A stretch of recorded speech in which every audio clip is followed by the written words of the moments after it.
Welcome to Sweet Life Beat Life. We hope this video helps. You'll start by confirming two essentials. You're signed into Microsoft 365 and the OneDrive desktop client is installed and updated. Once done, open the SharePoint site that holds the library you need and navigate directly to the document library. Click the Sync button in the library toolbar. This initiates the connection between SharePoint and your OneDrive client. You're doing this now so the client can map the library as a local folder and download file metadata before full content sync.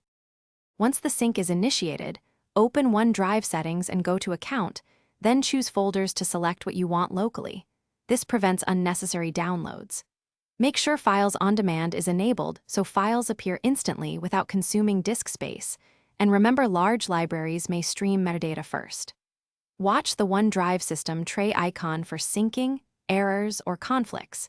If two versions occur, resolve them by keeping the authoritative copy. These steps control bandwidth, storage, and avoid duplicate edits during active. To complete, confirm the OneDrive icon reads up to date and open a few files locally and in the SharePoint web view to verify content parity.